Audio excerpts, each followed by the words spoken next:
Намираме се на покрива на Общински пътнически транспорт, където сме разположили 150 кВт пийка панели. Изложението на панелите е специално проектирано, за да произведе най-много количество енергия през годината.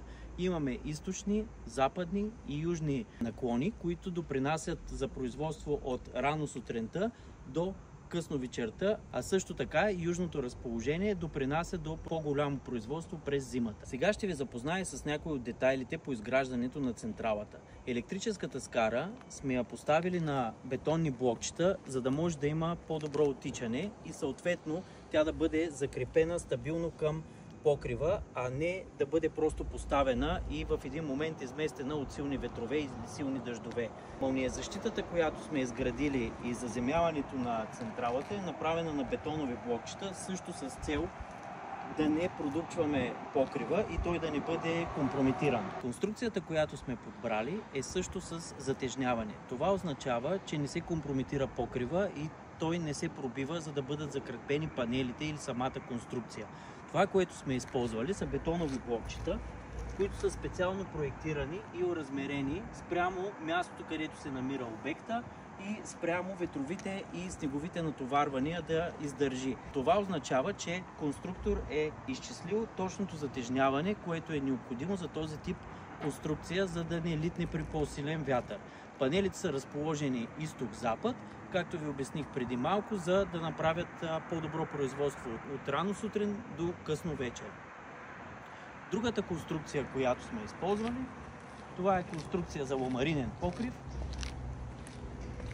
Разбира се, всички части на конструкциите са антикорозионни за издръжливост и алуминиеви за по-голяма издръжливост във времето и да не ръждясат. Това, което сме използвали, е алуминиев профил, който е 9 см, за да може да повдигне панелите от ламарината, за да имат добро охлаждане и да бъдат здраво закрепени към основата. Всеки един елемент и всяка една маса от конструкцията е свързана към заземителен контур, който отвеждаме от страни на сградата по фасадата към заземление, което се изгражда за заземлението на целия обект, което след това, разбира се, се проверява от лицензирана лаборатория и се издават всички необходими протоколи. Както винаги, ние държиме и на естетиката при изграждането на даден монтаж. Както виждате тук, абсолютно всеки един детайл и всяка една инсталация е прилежно изпълнена и подредена. Освен скарите, които ви казах, че са на трупчета, може да видите начина, по който е изградена заземителната инсталация, може да видите гофрираните тръби, които са използвани за местата, където е по-слънчево между панелите. Всяка една гофрирана тръба съответно е защитена, UV защитена, за да може да издържи по-дълго време и да не изгние. Както виждате, всеки един детайл по изграждането е сведен до перфекционизъм.